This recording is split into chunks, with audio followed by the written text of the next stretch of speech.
Welcome to the RTV studio on the campus of Martinsville High School for another edition of Inside Martinsville Football. I'm your host, Nate Long, and I'm joined alongside by head football coach Brian Duggar. How are you doing today, Coach? Doing great. We're 1-0 right now, getting ready for a rivalry this weekend, so we're having a good week, and can't complain. Yep. Talking about 1-0, a little recap on B&L week. Started off a little rough, 13-3 at half. Offense wasn't really moving the ball. But second half, someone flipped a switch and moved the ball and won the game eventually. Well, I think it's kind of what I've said all summer long and kind of in the preseason here was we're young. We've got a lot of young guys out there that kind of need some experience. And once we got some of that experience, we kind of got rolling.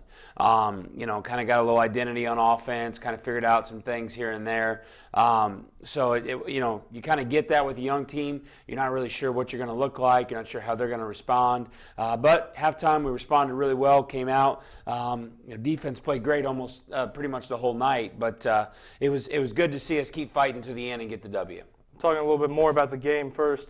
Our motto for the week, E plus R equals O. Talk a little bit about how that played into our win. Yeah. So, we always try to do a motto of the week, some type of theme, and this week was E plus R equals O. Event plus reaction equals outcome. You can't control the event. Only thing you can control is the reaction, and that will determine the outcome of the whatever took place. Excuse me. So that was our motto this week, and ironically, halftime, it's going, okay, we've been dealt this hand. We didn't play very well. What's our reaction going to be? Are we gonna fight? Are we gonna keep playing? Or are we gonna tuck our tails and call it a night? And obviously, we got a group that decided to go out and keep competing and getting after it, and the outcome was a win for the Artesians. Yeah, let's look at those highlights of Friday night. Like I said, I thought our defense played pretty well. I thought we tackled well. I thought we rallied to the ball well. It's a good thing to see early in the season. One of the things you're always worried about is tackling, and that's something because you don't really get to do a lot of it early in the season. So you want to kind of see it live, and it was good to see that. Like I said, there's multiple guys. Ty Hornberger there, Cole Andrews before that. Just nice to kind of see us doing that. We need to do a better job in coverage. I felt some of our experience in the secondary wasn't the strength it should have been. I think some of that was they were worried about other things. But there was Poppy there making a big play. It was nice, early in the game, and then late in the game made a couple things as well. So I thought Cole Andrews had a really good game, and good for him with his first varsity start there. Like I said, we didn't get much going early with the offense, but the nice little screen pass there to Hunter Stroud. We just kept making mistakes. We kept having a bad read or, not going to the right guy. I know up front we struggled getting to the second level a little bit early on. Just things that, mistakes that young guys make. And it was good to see us kind of fix that as the game went on. Yeah, but as we're watching the film, a lot of plays by the young guys of the team. Yeah, especially up front. And here's a good RPO action there from A.J. Reynolds there, throwing it to Cameron Wilson. Great way to go down and get the catch. And this is the drive where we kind of put together a little bit. And I thought our special teams were really good too. We had a couple good returns. We had a couple really good plays in special teams that kind of helped us have some good. We flipped the field, I think, twice. So those are big plays. A.J. did a good job with his feet early. Kind of buying some time here, find Cameron, and everyone on the team knows that Cameron Wilson's going to get out of bounds during 2 minutes after one mistake he made a couple weeks ago. So great effort there getting out, and then Chuck here put the ball through the uprights before the half. Didn't like settling for a field goal there, but 3 points was big at that point in time. Again, still rallying the football. Young player Lucas Dewey there with a big tackle. Just kind of a theme for the night. Young guys. Here's Noah Sumner. Again, didn't play last year. Now he's out here on Friday night. A good football player. Gets a sack. It's going to take some time, but some of these young guys, when they grow up, I think we got a chance to be pretty good. Good solid run here by Hunter Stroud, finishing it, falling forward. Just good play there. Then it was good to finally put this drive together here and get a ball punched in the end zone. Kind of start to feel a little better. You kind of see, I don't know if you watch the AJ here in the background after this, just kind of the relief, like, okay, let's do this now. We're in the end zone finally. I think there was kind of, there's the lights going, having a little fun. But it was good to have that. We needed that.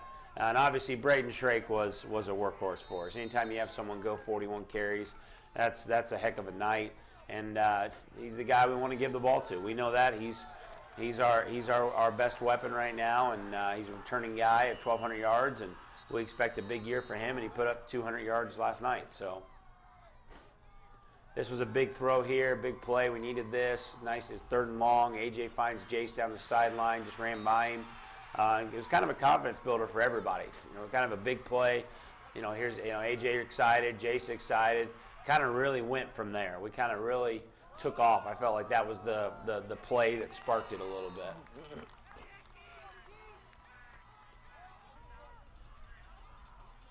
You get this point in the game, you got to get a stop. We started getting those, and again, we were going to punch one in again. We had a 93, I think it was a 93 play or a 93-yard drive, 95-yard drive to end the game. To go ahead. A lot of Shrake involved in that, but we also had some good plays from other people, from some other guys. Here's a great throw and catch here by AJ and Jace again, just right on the money. Great catch, concentration there by Jace, and now we're in striking distance with about 3 or 4 minutes to go in the game. So just good overall play. Kind of did what we did, and then we let this man right here go to work. And guys up front, all 5 of them. Anytime we have a 200-yard rusher, that's a big deal. So punch it in twice with him.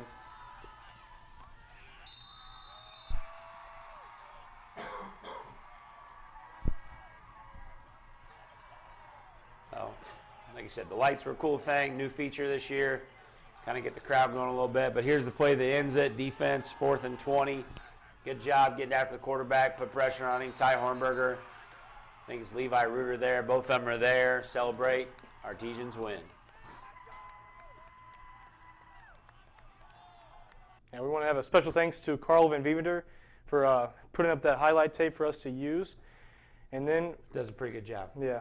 And then this week, it's been a little different for us. It is Beast South week, but the heat has been a big problem for a lot of teams across the state. Yeah. So the heat's kind of changed how we've had to do things.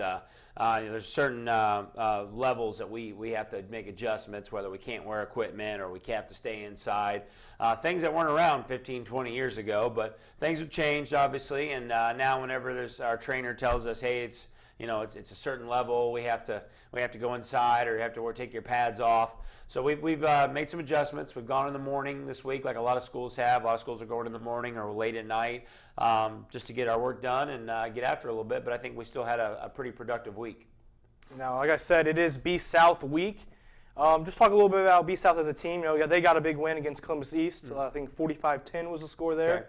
But let's talk a little bit about them. I mean, they're a good football team. They're 11-2 last year, whatever. We were their only regular season loss. They lost in the regional championship game. They're a solid football team, and they returned 20 of 22 starters on that team. So there's obviously a lot of really good things that they're going to feel good about down there. I think they're good up front. I think they're well coached. I think Coach Johnson does a great job. Their front line, their offensive line is always just so in unison and doing things with that zone, outside zone, inside zone. Quarterback's looking really impressive. I've been really impressed with the quarterback this year. He's slinging it pretty well. They've got a couple playmakers out wide. Defensively, they're pretty much the same group. They are who they are, and they're going to line up in that 3-4, and they're going to be aggressive and come after you. And that's what Coach Johnson does best. And those outside linebackers are real aggressive. I think they've got a couple studs up front on the D-line, and we're going to have to play well. Talk a little bit about 3-4. They do have a few, like you said, I think, is it 11 of their defensive starters coming back? Yeah, they've basically got 10 of 11 back. So, I mean, that defense is back. It's the same one we saw last year. We had some success against it, but we're not the same team. We got a lot of young guys. I think we're just as talented as last year. We've got some young guys that got to figure things out. But they're solid. They do a really good job, and we're going to have to play well. Yeah, and offensively, they're more of a spread offense. They like to run in the zone. Talk a little about what they do offensively. Yeah. So they want to spread you out, and they want to run zone and sling it when they can. They are kind of who they are. They don't have to do anything crazy. Everyone knows that for years and years, go back to Coach Moriarty, they're going to run inside zone, outside zone, and they have not changed that formula since he left. Talk a little bit. they're a good team in general, but they got some pretty good players too. Some guys committed to go a few places. Yeah. Yeah, one of their linemen, tight end guys. He's committed to go to Toledo. He's a really good football player, kind of a two-way guy. Like I said, I think a couple of their receivers are really talented, and I really like the quarterback. I think he's solid and does a good job, and good athlete, throws it well.